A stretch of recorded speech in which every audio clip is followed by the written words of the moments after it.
সীমান্তে হত্যা, কাঁটাতারের বেড়া, পুশ ইন পুশ ব্যাক কিংবা সংখ্যালঘু নির্যাতন ভারতের সাথে সম্পর্কে টানাপোড়েনের প্রধান কারণগুলোর মধ্যে এগুলো অন্যতম। তবে এর মধ্যে ফারাক্কা বাঁধ নিয়ে দিল্লির সাথে আবারও উত্তেজনা বেড়েছে ঢাকার। এমন পরিস্থিতিতে এবার ভারতকে কড়া বার্তা দিলেন বিএনপির মহাসচিব ও স্থানীয় সরকার মন্ত্রী মির্জা ফখরুল ইসলাম আলমগীর। কি বললেন তিনি, জানাচ্ছেন এসআই রাজ। ভারতের এই গঙ্গা চুক্তি বা আপনার ফারাক্কা চুক্তি সম্পাদনের উপর ফারাক্কা এই বাঁধ নিয়ে বাংলাদেশের সাথে ভারতের বিরোধ নতুন নয়। এর শুরু ১৯৭৫ সালে, যখন একতরফাভাবে বাঁধটি চালু করে ভারত সরকার।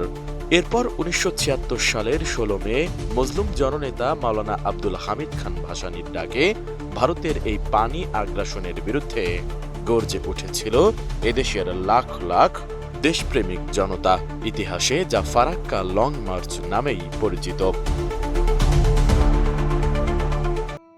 বেশি বেশি গোল্ড কিনে হাফ গ্রাম গোল্ড বার জিতে নিন প্রতিদিন।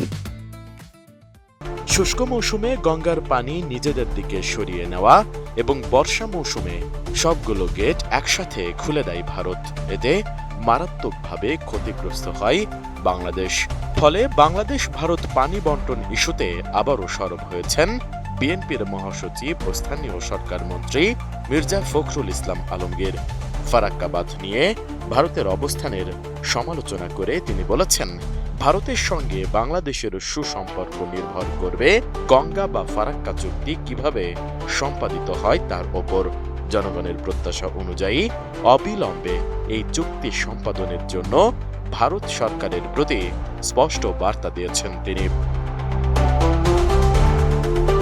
১৬ মে ফারাক্কা লং মার্চ দিবস উপলক্ষে রাজধানীর ইঞ্জিনিয়ার্স ইনস্টিটিউশন মিলনায়তনে বিএনপি আয়োজিত এক আলোচনা সভায় প্রধান অতিথির বক্তৃতায় এসব কথা বলেন মির্জা ফখরুল।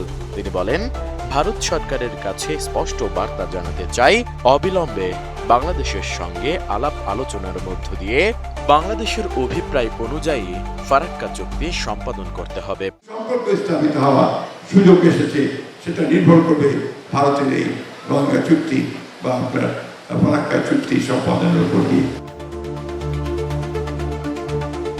মির্জা ফখরুল ইসলাম আলমগীর বলেন, বাংলাদেশের স্বার্থ নষ্ট করে এমন কোনো চুক্তি বিএনপি সরকার করবে না।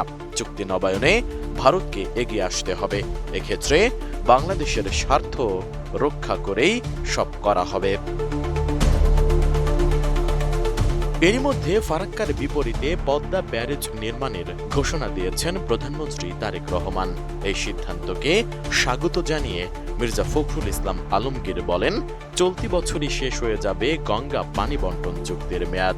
তাই ভারতকে ডিসেম্বরেই এর নবায়ন এবং মেয়াদ অনির্দিষ্টকালের জন্য করার আহ্বান জানান তিনি। স্থানীয় সরকার মন্ত্রী বলেন, এই নদী বাংলাদেশের প্রায় 1/3 মানুষের জীবন জীবিকা ও জীববৈচিত্র্য নিয়ন্ত্রণ করে। ফারাক্কা বাঁধ নির্মিত হলে এদেশের পরিবেশ ধ্বংস হবে। মাওলানা ভাসানী এই সত্যটি উপলব্ধি করেই কথা বলেছিলেন। তাই বর্তমান সময়েও দেশের সার্বভৌমত্ব ও জাতীয় ঐক্যের ওপর জোর দিয়ে মির্জা ফখরুল ইসলাম আলমগীর বলেন, আমরা স্বাধীনতায় বিশ্বাস করি। কোনো চক্রান্তই বাংলাদেশের বিরুদ্ধে মাথা তুলে দাঁড়াতে পারবে না। এসআই রাজ, এটিএন নিউজ, ঢাকা।